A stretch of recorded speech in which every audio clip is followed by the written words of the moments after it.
a des sujets qui divisent, des sujets qu'on évite souvent à table avec les amis, la famille, voilà.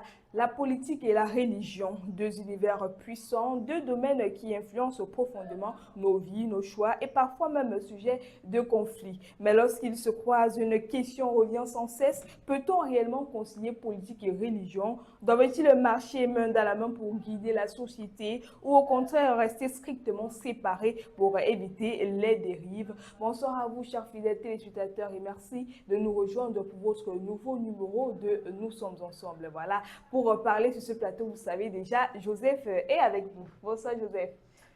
Bonsoir tout le monde, bonsoir chers fidèles téléspectateurs, bonsoir Gabelle.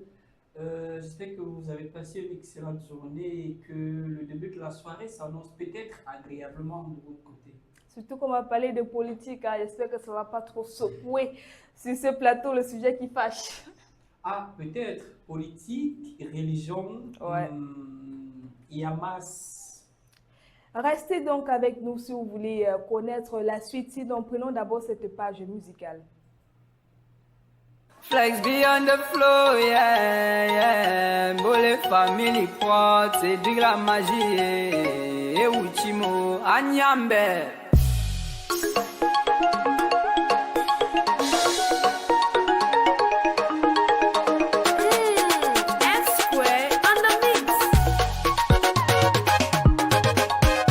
Chaque matin je pleure parce que ça ne va pas. Tous les jours moi je parle à mon diamant. Les deux je ne vois pas, la musique ne me paye pas. Et vidéo toujours les mêmes problèmes. Souvent je me pose la question, est-ce que ça va aller? Parce que ma fête bio, je suis même dépassé. J'ai même voulu laisser, mais une voix m'a répondu en disant, mon enfant, oh, il ne faut pas laisser. Même si c'est dur comment, garde toujours espoir. Même si c'est fort comment, il faut pas abandonner. Même si c'est pas facile, il ne faut pas négliger. C'est pas Papa qui danse, c'est lui qui te fait briller. Même si c'est dur comment, on garde toujours espoir. Même si c'est fort comment, il faut pas abandonner. Même si c'est pas facile, il ne faut pas négliger. C'est pas Papa qui danse, c'est lui qui te fait briller. Même si c'est dur comment, garde toujours espoir. Même si c'est fort comment, il faut pas abandonner. Même si c'est pas facile, il ne faut pas négliger. C'est pas Papa qui danse, c'est lui qui te fait briller. On marche pour courir, il faut faire la résistance. Parce que la vitesse, c'est la concurrence. Et pourtant dans la vie, on ne fait pas la course. La vie n'est pas la force, c'est ça la différence. Il faut toujours croire en soi, toujours avec foi. Écoute encore la voix, c'est toujours fait de croire. Accepte qui tu es, n'oublie pas d'où tu viens. Ta souffrance, c'est rien, même si tu es orphelin. Même si c'est dur comment, garde toujours espoir. Même si c'est fort comment, il faut pas abandonner. Même si c'est pas facile, il ne faut pas négliger. C'est pas Papa qui danse, c'est lui qui te fait briller. Même si c'est dur comment, on garde toujours espoir. Même si c'est fort comment, il faut pas abandonner. Même si c'est pas facile, il ne faut pas négliger. C'est pas Papa qui danse, c'est lui qui te fait briller. Même si c'est dur comment, garde toujours espoir. Même si c'est fort comment, il faut pas abandonner. Même si c'est pas facile, il ne faut pas négliger. C'est pas Papa qui danse, c'est lui qui te fait briller.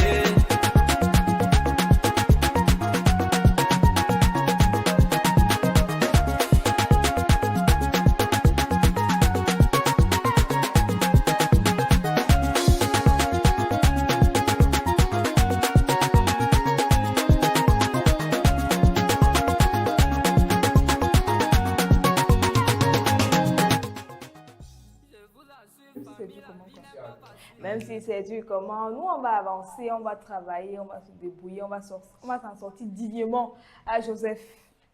Ce qui est sûr, c'est ça. Le Camerounais déjà au Cameroun, le Camerounais au Cameroun est déjà un aventurier sur lui. Donc, peu importe où il se trouve, peu importe la façon dont ça sera dur, il va avancer, il va s'en sortir. C'est tout, hein. En tout cas, politique et religion, le débat est lancé juste après ceci.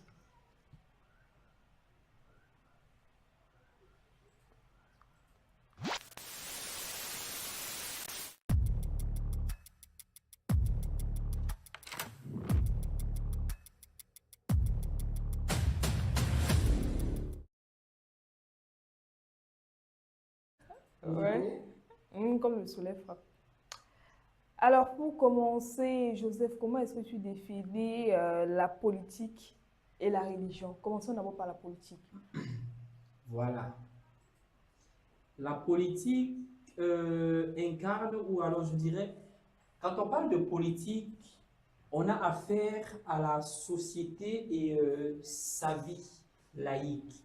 Donc on ne parle pas du spirituel, on parle de tout ce qui est public, de tout ce qui est utile pour la nation. Et la politique en elle est le patron, je dirais même, de la religion dans sa zone, je peux dire. Parce que tous les prêtres, les pasteurs sont soumis à la loi d'un État, d'un pays, s'il faut parler de politique. Voilà, de politique, là, de manière générale. Et maintenant, lorsqu'on parle de religion.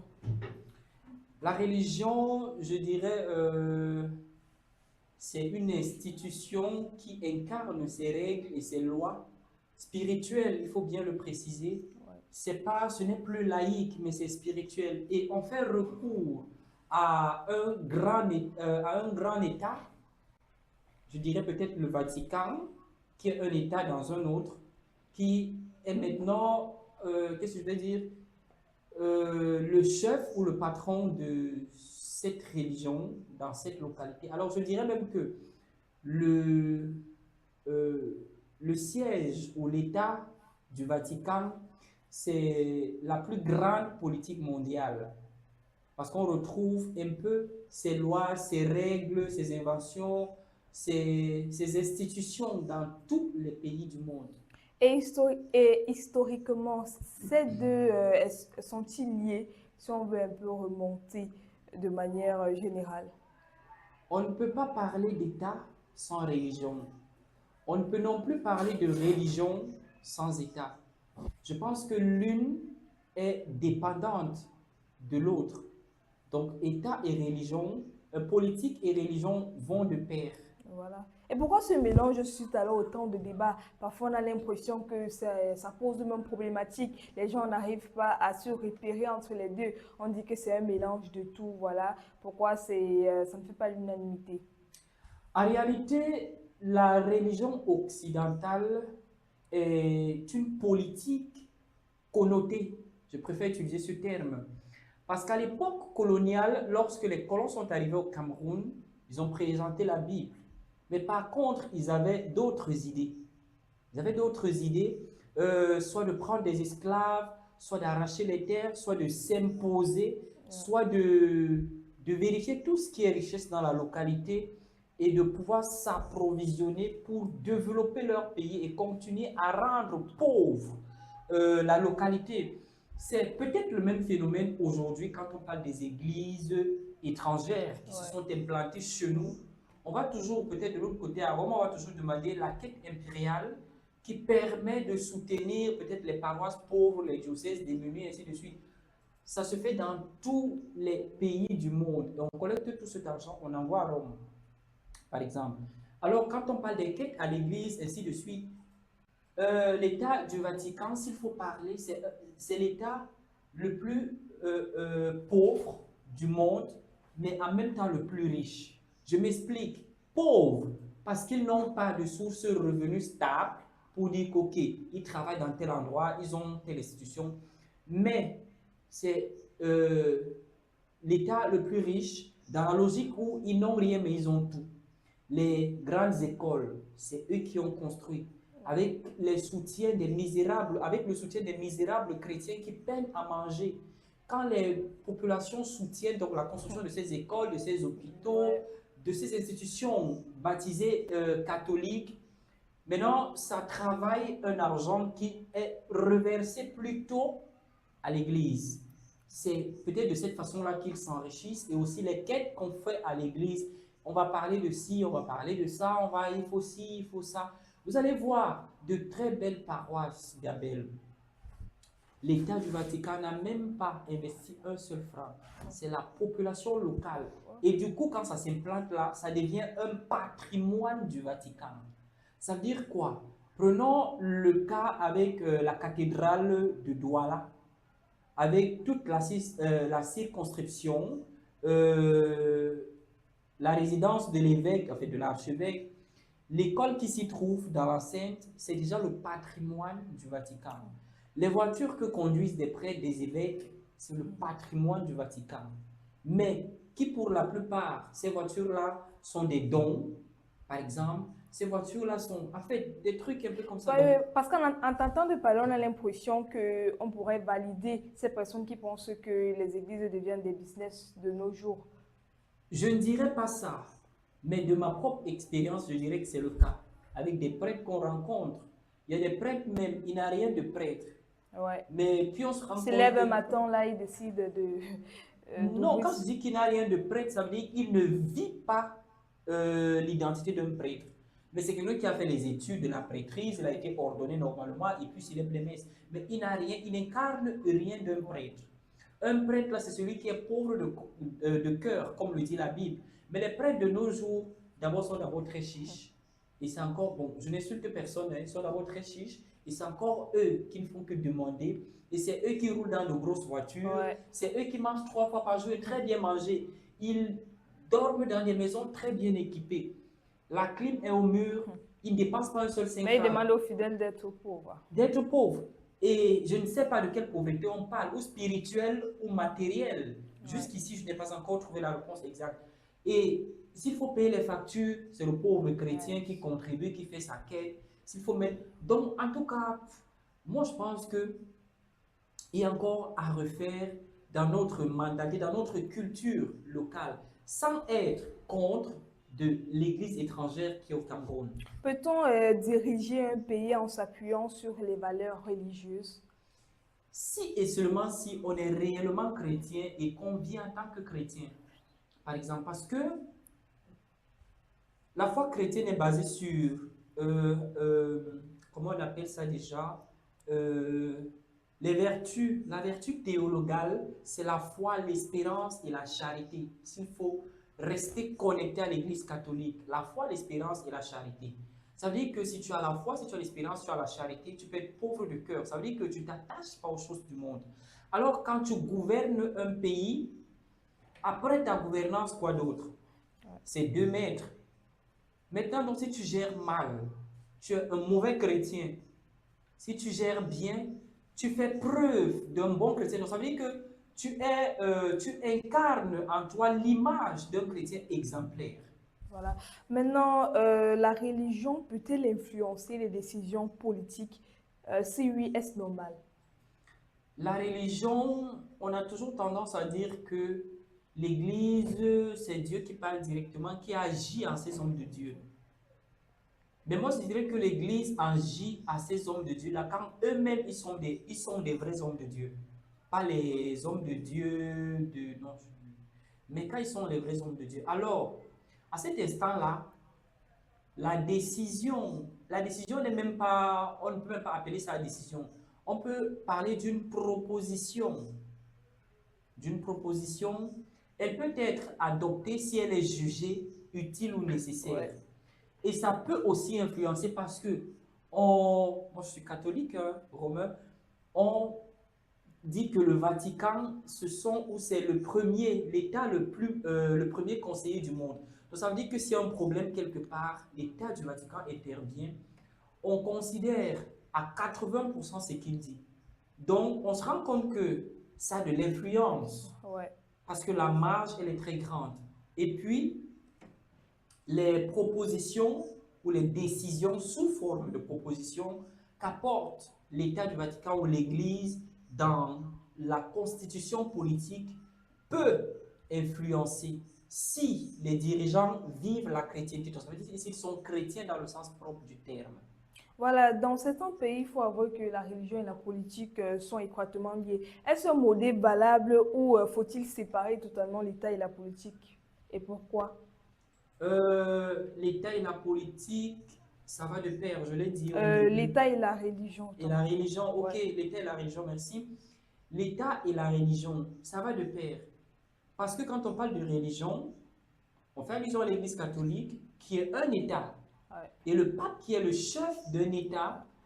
Alors, dissocier l'État et la religion, ça serait très difficile. Parce que là, on parle de la politique par manière. Quand on parle de l'annonciature, dans un pays, c'est le représentant direct et personnel du Saint-Siège dans ce pays-là. Par exemple, le nonce apostolique qui est actuellement au Cameroun, c'est l'ambassadeur du Vatican, pas de Rome, hein, de l'État du Vatican au Cameroun. Par exemple, donc il est très difficile de dissocier la politique et la religion. Est-ce que les leaders religieux doivent-ils ou peuvent-ils intervenir dans les débats politiques? Est-ce qu'ils ont le mot à dire? Moi, je dis qu'ils ont leur mot à dire. Il y a un prêtre catholique de l'archidiocèse de Douala que je suis sur les réseaux sociaux qui parle de la politique. Et il n'est pas le seul. Il y a des prélats camerounais qui parlent aussi de politique parce que la politique touche tout le monde. Ouais.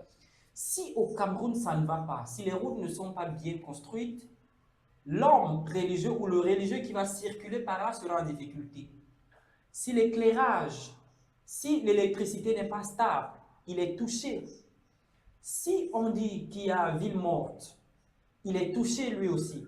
Donc ça veut dire qu'il est très difficile d'exclure la religion quand on parle de politique. Sinon, ces religieux-là sont également les natifs de cette politique, quand je parle de politique, de ce territoire politique-là. Et alors, ils sont des citoyens d'une nation avant d'appartenir à l'Église. Ils sont d'abord citoyens d'une nation. Voilà, est-ce que la religion peut contribuer à la paix en politique? Voilà, même de manière générale, on le voit avec la visite du pape Léon XIV qui est actuellement à Bamenda. Maintenant, c'est vrai qu'il appelle à la paix. Maintenant, après, est-ce que ça peut vraiment avoir de l'impact? Ça peut avoir de l'impact si ceux à qui il s'adresse sont les partisans de paix. Donc, ça veut dire que si ceux-là sont réellement des chrétiens, ça peut avoir de l'impact. Ou je vous ai dit maintenant que leurs propositions, les propositions du Saint-Siège, de l'État du Vatican, influencent à 80% sur tous les États politiques laïques du monde. Il faut faire très attention, ça influence à 80%. Donc ce sont des gens qui font la paix avec le drapeau blanc, avec les mains levées. Donc ça veut dire que c'est une paix silencieuse, mais qui en réalité est une guerre vis-à-vis de celui qui écoute, qui dit donc. Ils peuvent réellement participer pour la mise en œuvre de la paix dans un pays qui est différent des leurs. Parce que dans ce pays-là, ils ont des ambassadeurs, ils ont des représentants, ils ont des partisans, ils ont des hauts placés de l'Église qui sont des natifs dans ces pays, alors ils peuvent influencer. Voilà. Il est clair là qu'on ne peut dissocier la politique de la religion. Voilà, ils sont liés même historiquement. La religion peut apporter quelque chose dans la politique, ça peut impacter même positivement. C'est vrai que quand on parle même des lois qu'un État peut-être veut adopter, maintenant la religion peut influencer dans la mesure où si on parle par exemple de l'homosexualité, maintenant on sait que religieusement c'est interdit. Maintenant un pays a besoin, ne sait pas trop, d'un soutien, d'un avis. Maintenant, est-ce que voilà, les hommes de Dieu peuvent maintenant assister, accompagner? Maintenant on a certaines lois. Quand on parle même c'est pas de la peine de mort, d'abolir X ou Y, est-ce que maintenant ils peuvent intervenir pour donner leur point de vue? Ils peuvent intervenir dans ces deux cas, la peine de mort, l'homosexualité, quand il s'agit des droits humains. Parce que tout être humain a besoin de vie et doit vivre librement. C'est dans ce sens qu'ils peuvent intervenir. Maintenant, chaque contrée a sa part de réalité. Ça veut dire quoi? De la façon dont je vis chez moi, chez les Fulbe, ce n'est pas de la même façon que vivent les Bétis.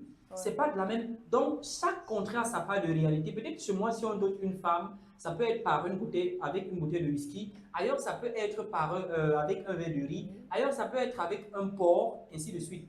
Alors, s'il faut parler de l'homosexualité, par exemple, il y a quelques années déjà, quand le pape, de regretter mémoire, le pape François parlait de ça, il appelait la conscience des uns et des autres pour dire que les homosexuels ne sont pas nés d'eux-mêmes.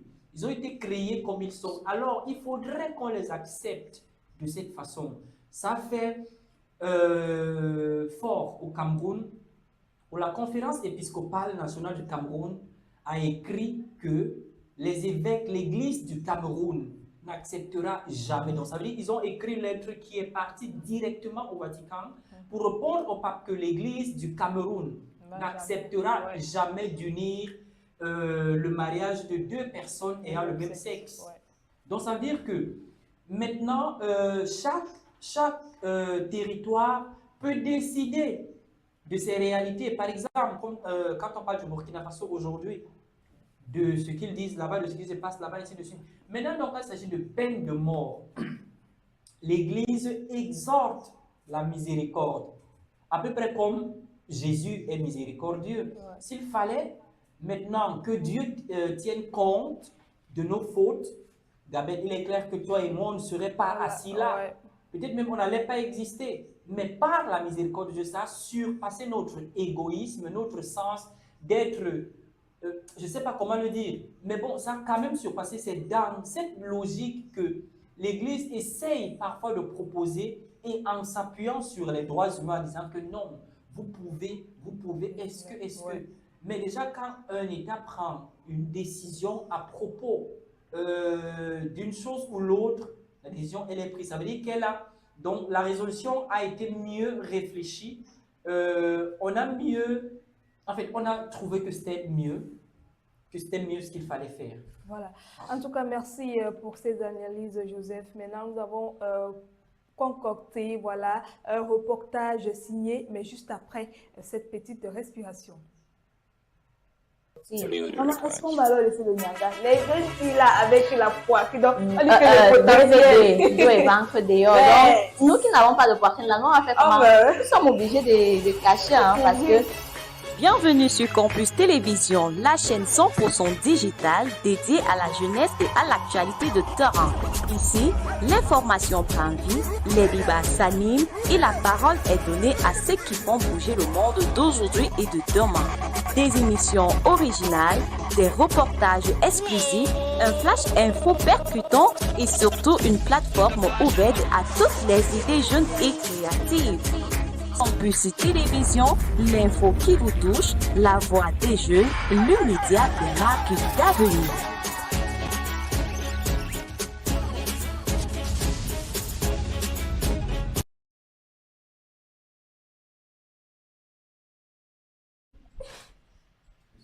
Voilà, nous avons donc un reportage là pour essayer de mieux élucider ce débat, ce thème qui divise plus, signé Joseph-Marie Dumba.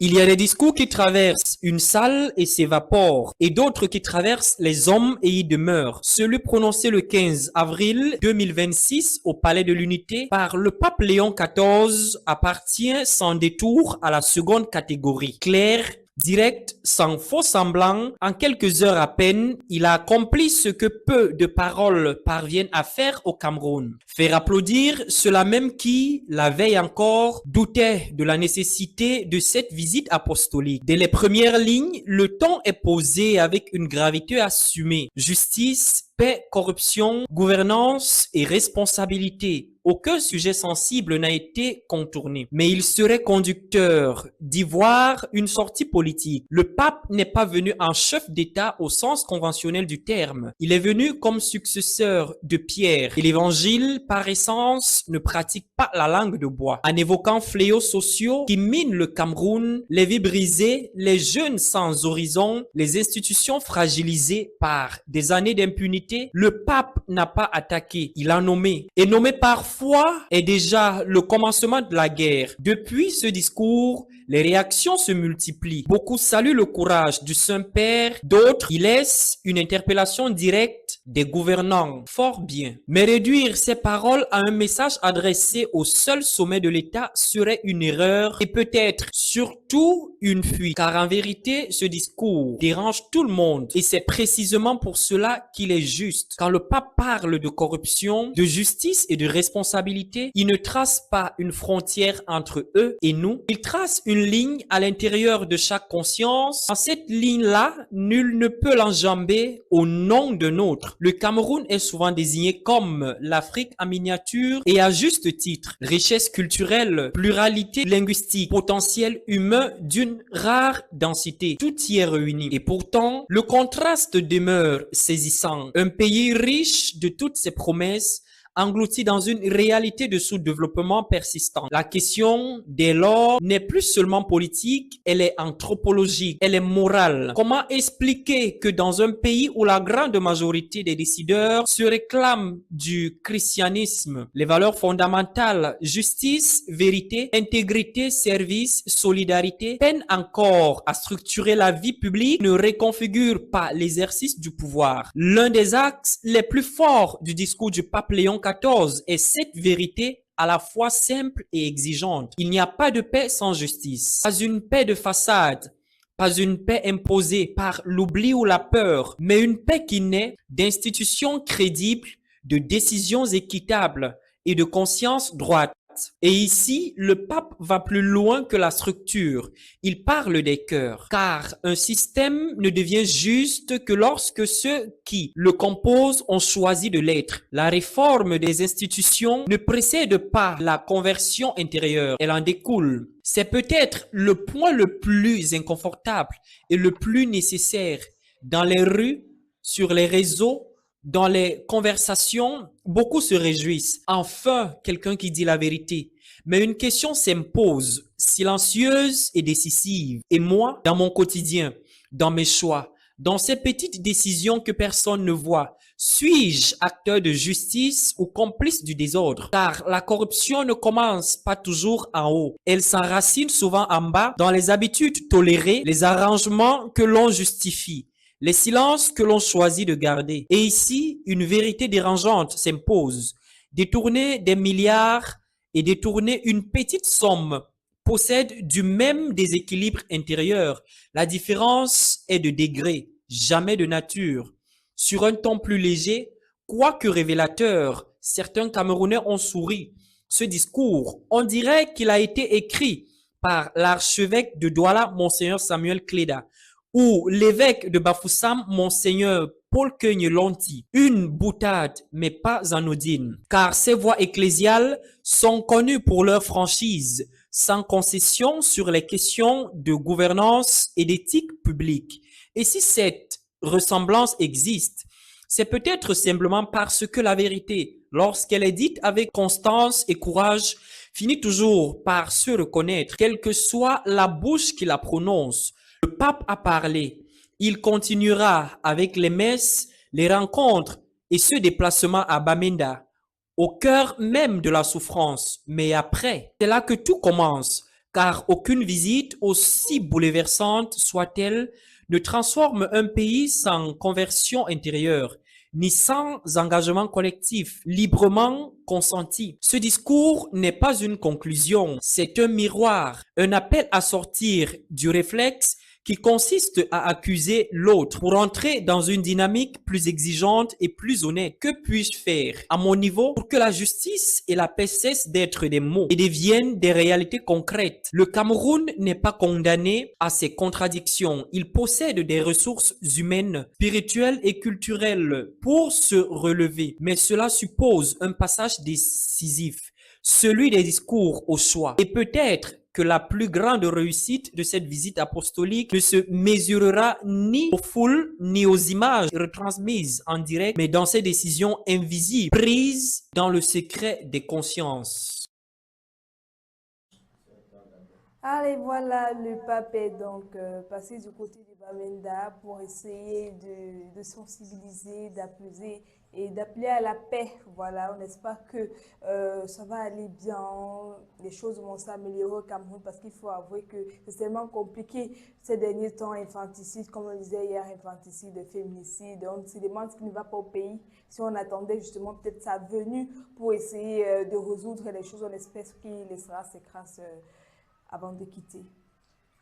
Bon, en fait, nous sommes avec le pape des témoins de l'espérance. Donc, continuons à espérer que ça apportera la paix au Cameroun, que beaucoup d'action posées, notamment le discours. Il a parlé pas un chef d'État, mais il a parlé vraiment en homme de Dieu.